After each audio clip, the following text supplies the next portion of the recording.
Colonel Shields, this is Jim Turner at the Pentagon Press Office. Can you hear me? Yes, Jim, I can hear you. Great. Let's get started then. Good morning. Our briefer today is Colonel Michael Shields. He is commander of the 172nd Stryker Brigade Combat Team. Colonel Shields and his brigade are assigned to the Multinational Division North in Iraq and have been deployed for about 10 months, operating primarily in the Mosul area. He's here today to provide us with an update on his unit's activities. And with that, Colonel Shields, I'll turn it over to you. Good morning. Thanks for having me today. It's an honor to be able to tell the American public of the accomplishments of our brigade combat team and what we've achieved in Nineveh province. We're the 172nd Stryker Brigade Combat Team, and I emphasize team. We're from Alaska, but we're composed of joint forces, National Guard forces, and we're made up approximately of 4,400 U.S. servicemen and women from the Army, Air Force, and Navy. We've got approximately 10 coalition force battalions consisting of infantry, armor, aviation, artillery, and other capabilities to include military police from Germany, and we've got forces from as far north as Fort Drum and from Fort Canville.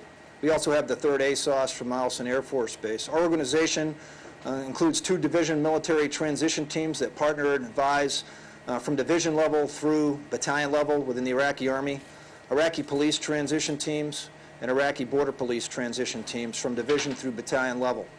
We're supported by a magnificent civilian maintenance team, and our police transition teams are augmented by Iraqi police liaison officers. All do a great job for the brigade combat team. We're distributed throughout Nineveh province to include Dahuk and Erbil and at remote operating sites. Our population within Nineveh is approximately 3.85 million people and covers approximately 18,000 square miles, roughly the size of Massachusetts and Connecticut combined. The demographics of our zone vary. We've got the green line for Iraqi Kurdistan to our north. Our zone features religious and ethnic diversity, both in the Mosul area and out west. Mosul being predominantly Sunni Arab on the west bank, and a mix on the east bank. Tel Afar, another large city to the west of Mosul, is a Shia-Sunni mix. Our top priority and main effort, increasing the readiness of the Iraqi security forces. We're partnering, advising, and training Iraqi security forces to include the border police, the Iraqi police in Nineveh, Dahuk, and Erbil, and 2 divisions of the Iraqi Army.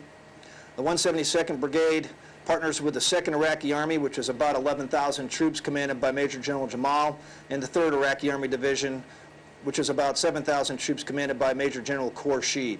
Provincial government is led by Governor Kashmullah, and the provincial police is led by Provincial Director of Police Major General Wathik. Our battalions partner with Iraqi Army brigades and battalions, district police chiefs, mayors, and sub-district police stations, totaling 7 brigades and 22 Iraqi Army battalions, 3 emergency response battalions, and 17 police districts. The Nineveh police number approximately 18,000, with about 8,000 in Mosul and about 2,000 in Tal Afar. We train the Iraqi Army and the Iraqi police as well, and have developed several outstanding training programs for both. We developed and resourced 2 Iraqi police basic skills academies, one in Hammam al-Alil, which is now run by an Iraqi cadre. We've gone from 30 to 200 students in that academy, and one in Gayara that is administered by 411 Field Artillery and the police, and the Mosul Public Safety Academy and the Jordanian Police Academy. We stood up and got the Northern Iraqi Regional Training Center off the ground, Hammam al-Alil. We now have an Iraqi cadre that conducts a squad leader course, platoon sergeant course, junior officer course, and combat medic course. Similar courses are also run at Al-Kisik and out in western Nineveh. 411 Artillery runs an NCO Academy at Gayara as well, and 117 Infantry developed a basic and advanced marksmanship course for the Iraqi Army and the Iraqi Police Non-Commissioned Officer Corps, which has now been handed off to the 2nd Division run. So that's a great news story. Each battalion has developed a training program to partner with the support companies within the brigades and to increase their logistics capacity. We continue to conduct counterinsurgency operations in Nineveh province to neutralize the threat. We also have 4th Squadron, 14th Cavalry Regiment, which is doing the same in the Euphrates River Valley in support of M&D West. Coalition Force Battalion commanders work closely with district mayors and sub-district government leadership to include It's not uncommon for one of our company commanders to partner with, advise, train, and fight alongside an Iraqi Army battalion commanded by a brigadier general or colonel, a district police chief, several sub-district police stations, and community leadership. Nineveh has come a long way in the last year and a half, 2 years. In November of 2004, the Iraqi police force in Nineveh collapsed, leading to general lawlessness in Mosul. By late December '04, the AIF had become bold enough to openly attack coalition forces in Mosul. The struggle for control of main supply route Tampa and other key terrain in the city dominated the month of January, with the insurgency conducting numerous complex coordinated attacks over the month. With no Iraqi police in the city and the Iraqi National Guard still in its infancy, coalition forces shouldered the security responsibility for Mosul. The nationwide election to choose a transitional government at the end of January saw a 15% turnout among registered voters in Mosul. Essentially, the Sunni population did not vote. Tal Afar, about 30 miles west of Mosul, has a population of around 70,000 to 100,000 at this point, post-Operation Restoring Rights. After the U.S. invasion of Iraq in 2003, insurgents used Tal Afar as a staging point for attacks. It has seen some limited sectarian violence between Shiite and Sunni Muslims. In May 2005, clashes broke out between the two groups. A military operation in June 2005 did not quell the violence, and the U.S. launched another offensive in the city in September 2005 called Operation Restoring Rights, which was conducted by 3rd ACR. More recently, the city has begun a rebuilding campaign. We have successfully conducted 2 elections since then, the referendum and national election. We've seen a 311% increase in voter participation since last January elections, 51% increase for referendum and 61% for the national election. We've gone from basically roughly 200,000 voters in January of '05 to over 800,000 voters in the last December election. The security situation, the condition of the Iraqi security forces have improved in Nineveh since the winter of 2004. We've rebuilt 20 police stations and remodeled 12 more throughout Nineveh province. Security in the east and west Nineveh and the Tigris River Valley is good, and in several areas are ready to pursue economic development. 14 Iraqi Army battalions and 2 brigades have already assumed lead for COIN operations in Nineveh. 2nd Iraqi Army Division has 1 brigade and 8 battalions that have assumed lead for COIN operations, and the 3rd Division has 1 brigade and 6 battalions that have assumed lead for COIN operations. The great news here in Mosul is that 2nd Brigade from the 2nd Division will assume lead this Sunday, 23 July. Assuming lead does not mean they are capable of conducting independent COIN operations. They still are in the process of fielding equipment and receiving training. Their logistics capability requires improvement, and they still require coalition force support in the execution of COIN operations. The provincial police and Iraqi Army have improved the security situation here in Nineveh and been able to keep a good amount of the sectarian violence out of the province. We continue to degrade the ability of insurgents from conducting successful attacks. Even with the insurgents' efforts to conduct attacks against Iraqi security forces, attacks remain largely unsuccessful and ineffective. The Iraqi police are on the streets every day, as are the Iraqi army forces. The insurgents are unable to discourage the continued partnering, training, and advising between coalition, Iraqi police, and Iraqi army. And that's one of the strengths of the security forces here in Nineveh, is that the Iraqi police and the Iraqi army are working better together. And you see that on Operation Lion Hunt and Operation Sandstorm that have been ongoing over the last several months and are ongoing now. This partnership and training has raised ISF proficiency and advanced their capabilities from being able to participate in combined operations to leading combined operations. We've seen and will likely see an increase in attacks against Iraqi security forces due to the increase in their effectiveness at neutralizing the insurgency and providing for the security of the people. The local populace is more confident with ISF capabilities and seem more willing to provide tips on insurgents' activity, both to the ISF and to us. I would say they're cautiously optimistic. Average attacks on coalition force are about 8 to 12 attacks per day. That's slightly up from the average over the last 10 months, which has been somewhere between 7 and 9, somewhere in there. But over the last year and a half has been as high as 10 attacks per day. So that's improved. Overall numbers have decreased since the collapse of the city security force in December of '04. The security situation in Tal Afar remains stable. Tal Afar is in the rebuilding process.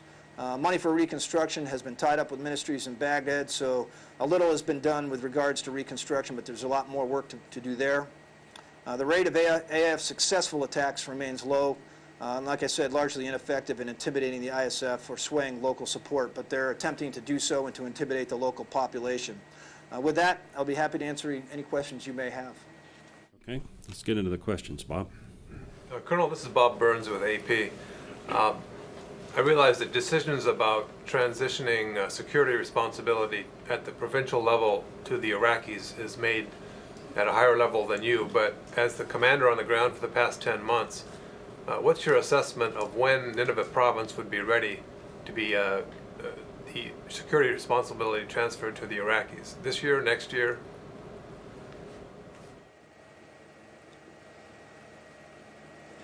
You summarized the challenge. It's going to be event-driven. We've seen good growth in provincial governance capacity. We've got a provincial reconstruction team here that was recently led by Cameron Munter and Bruce Grant. Have done a great job getting the provincial government out to the district and sub-district level. They have a program called the Provincial Outreach Program in which they go to the remote districts, the remote villages, listen to the mayors and the prominent local leaders' concerns. There are several things that need to happen with developing budgetary guidance and priorities at the provincial level. And I would think, given where we're at right now, and it being an event-driven process, I would say probably early winter, spring of '07 would be realistic. But again, that would be event-driven.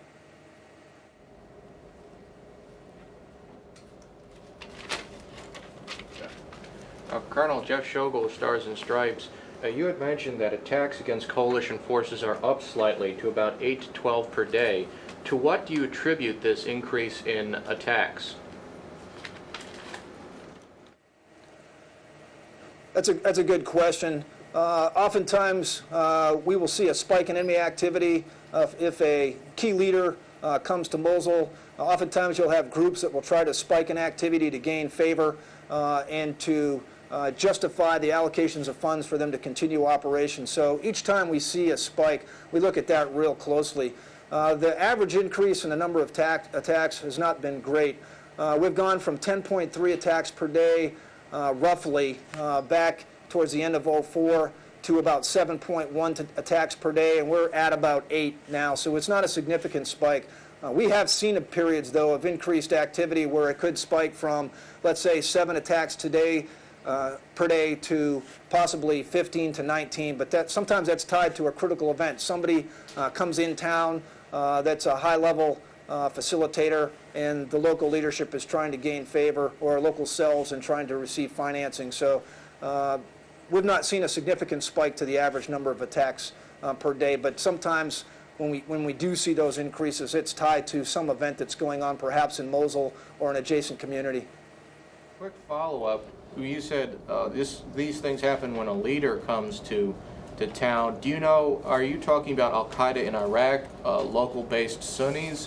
What kind of organization are you talking about? It's difficult to actually pin down the specific organization. We have Al-Qaeda in Iraq that operate in our area, Ansar al-Sunnah. There are reports of Badr and Jam, but we've got a Shia minority up here, so it's difficult for those organizations to operate. It's less important for us to figure out what colors they're wearing than they are to neutralize the threat and reduce their effectiveness on the community. And so sometimes it could be tied to an Al-Qaeda leader that's coming into town. But for us, sometimes it's challenging actually pinpointing, is he tied to Al-Qaeda, Ansar al-Sunnah, are they working together? And that's part of the challenge with determining the specific organization that these leaders come from. Colonel, this is Courtney Cubey from NBC News. You mentioned the numbers of attacks on coalitions specifically. Do you have any numbers on the levels of attacks against civilians in the area? Have they been going up as well? We have seen on average somewhere between, I'd say, 18 to 22 attacks against civilians that actually get reported. Of course, the challenge is the reported piece. We've got a very good provincial joint coordination center that has a TIPS hotline. We receive call-ins from locals as to attacks or intimidation against civilians. And so we track somewhere, on the average, somewhere, like I said, in the area of 20 to 22 attacks. But that's very difficult to assess and put your finger on. Some of it can be tribal, some of it can be business related, and some of it can be crime or terrorist related. Is that about 20 or 22 per day? And what are the types of attacks you're seeing? I'm sorry, can you say that again? When you say it's 18 to 22, is that 18 to 22 attacks per day? And can you give us an example of what types of attacks you're seeing? Are they kidnappings or what? No, that's not per day. That would be on average per week, reported through the Provincial Joint Coordination Center. We see kidnapping. You'll see extortion for money, where groups are trying to raise money. That's generally, it can be a measure of effectiveness if we're interdicting the financiers and the ability to finance operations. Kidnapping and ransom is one way the terrorists have to raise money, but it also can be linked to crime as well. Colonel, my name is Drew Brown with McClatchy Newspapers. What about IED attacks in your area? Are these increasing, decreasing? Have you seen any increased use of shape charges in your sector? And what effect or how effective are these? Have these been?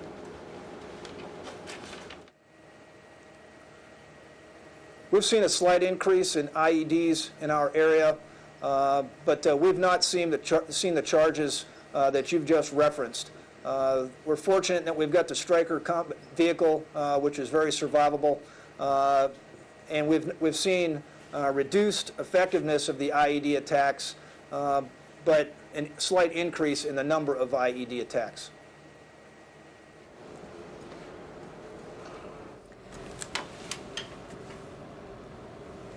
There has also been homemade explosives, homemade explosive devices, and so it's not just military-grade explosives.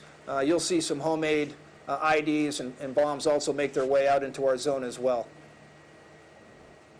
Colonel, this is Kay Maddox from the Voice of America.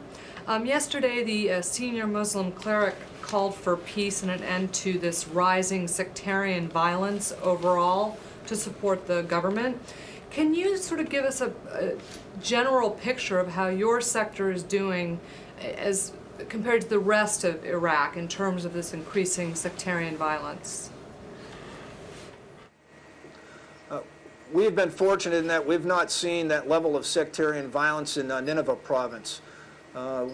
I think we're fortunate in several regards, one of which, though, is that Governor Kajmullah and the provincial chief of police and both commanding generals work well together, and they have great outreach to the district and sub-district level. The brigade commanders for the Iraqi Army and the district police chiefs work well together, and we're starting to see increased efficiency with the battalion commanders and the district, sub-district police chiefs working well together. A good example of that would have been following the Samara Mosque bombing. We did not really have any residual effect in Nineveh province from that, but I would tell you that it was because all of the Iraqi security forces were engaged throughout Mosul and Nineveh province to preclude that from happening. That doesn't mean that there's not entities up here that would like to get that started. We had a suicide VBID that went off out west, vicinity of Sinjar, not too long ago, that caused some casualties. But the good news is that the local leadership was able to talk to the people that lived in the area. The security forces were able to maintain control, and there was no retaliation. So we've not seen that level of sectarian violence in Nineveh. Matter of fact, we have seen, though, some personnel move up into Nineveh from down south into the Mosul area, Nineveh Plains area, as a result of some of the violence down south. But the good news for Nineveh province is we've not seen that, but we have everybody that's working very hard to look for indicators of that to preclude that from happening up here. Do a quick follow-up on an unrelated topic. You mentioned that you do training of the Iraqi security forces. Can you articulate what the biggest challenge is in getting the Iraqis trained up to take over? What are your biggest problems that you confront on a daily basis? One of the larger institutional challenges with the Iraqi Army will be literacy, selecting soldiers with the right skill sets to go on to Taji or on to advanced schooling for some of the specialty MOSs. So we're trying to develop programs where we increase the literacy within the Iraqi security forces, both police and the Army. They've gone from kind of a centralized planning process, and we're trying to work with them to decentralize a little bit. But they're enthusiastic. We have to conduct training sometimes in both Kurdish and Arabic, and so that slows it down a little bit. And there's a little bit of challenge with the leave policy at times with boots on the ground. But we've got, for instance, in 2nd Division, we've got three great brigade commanders that are working that piece real hard and has really made quite an improvement.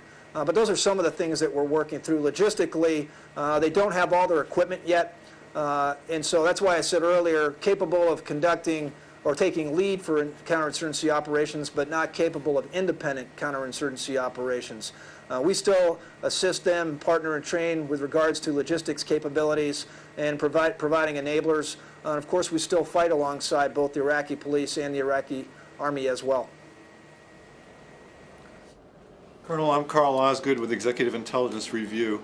Have you seen much reaction in the population there to the events in Lebanon? The short answer is no. But honestly, I'm saying that because we haven't been out asking the question. And so I can't answer it based on any research that we've done or any atmospherics we've gone out and pursued. Colonel, it's Nick Simeone at Fox News. Are you seeing Sunni leaders or just Sunnis in general coming to you and asking that American troops, coalition troops, stay, fearing the Shiites and reprisal attacks by Shiites now? No, I would not say it's limited exclusively to Sunni. The provincial government is not Sunni heavy, but certainly the Iraqi police are Sunni heavy. So we also have Kurd officers and units with Kurd soldiers that are in them as well. And we see, I mean, that request is really consistent across the population. Not consistent throughout the populace, but there are Sunni Arab leaders that would say that. There are Kurd leaders that would say that. And there are Shia leaders. We've got Shia officers within the 2nd Division and the 3rd Division as well.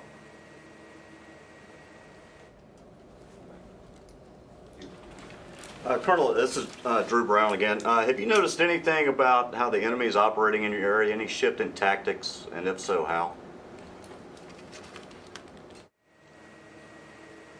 No, we've not really seen a shift in tactics. Of course, you know this threat. They're in civilian clothes. They don't wear uniforms. They hide behind women and children. They attack women and children, for that matter.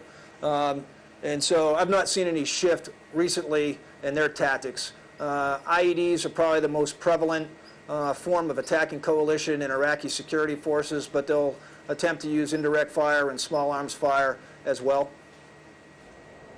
I do think that we're seeing a slight increase against Iraqi police and Iraqi security forces, but I think that's largely due to their increase in readiness and the fact that they're willing to fight to provide for the security and stability of the citizens of Nineveh.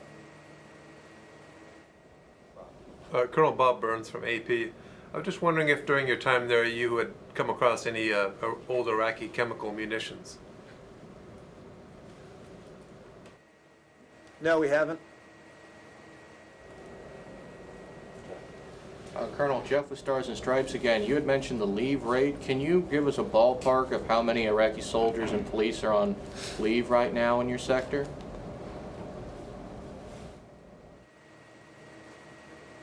I'm sorry, can you say that again? You had mentioned the leave rate as a challenge that you face in training Iraqi security forces. Of the Iraqi security forces that you fight alongside with, can you give us an estimate of how many of them are on leave right now? I'd say on average possibly 25%, and that's with the units that are following the leave policy, and that's pretty consistent across the divisions. And every now and then you'll have a unit where somebody will break that threshold, but on average about 25% of an organization is on leave at any one point. Gotten to say 50%. Say again? Has it ever gotten as high as, say, 50%? 50% on leave?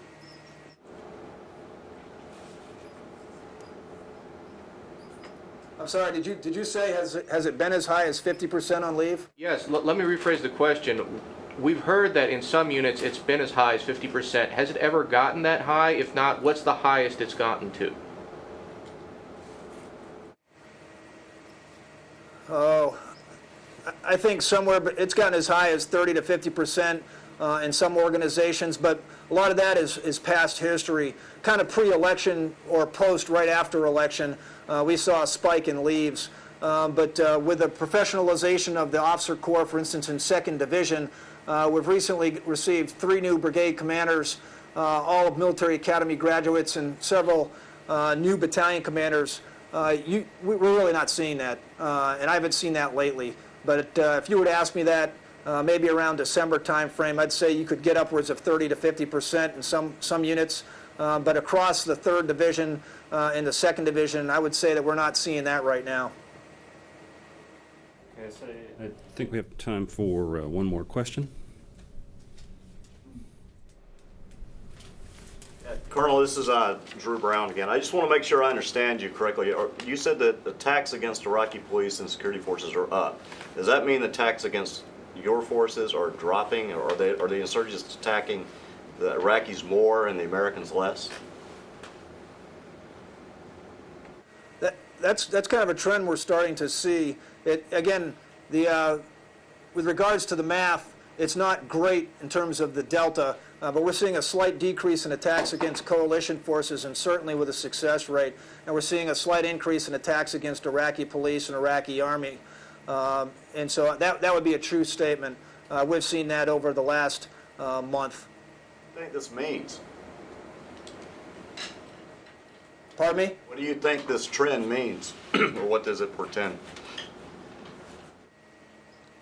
What we think is that the ISF are a legitimate threat to the AIF achieving their goals and their objectives in Nineveh province. We've gone from no police in Mosul back in 2004 to 18,000 police in in Nineveh. We have over 8,000 police in Mosul alone, and over 2,000 police in Tal Afar. We've got 2 Iraqi Army divisions that are between, for instance, 3rd Division's about 7,000 and 2nd Division's around 11,000, and they're making a difference on the street. And they're partnering and they're doing combined operations on the street and they're engaging with the population. That relationship has not been seen before. I've had Iraqis come up to me on the street and say, this is great. We've never seen the Iraqi police working with the Iraqi army like this.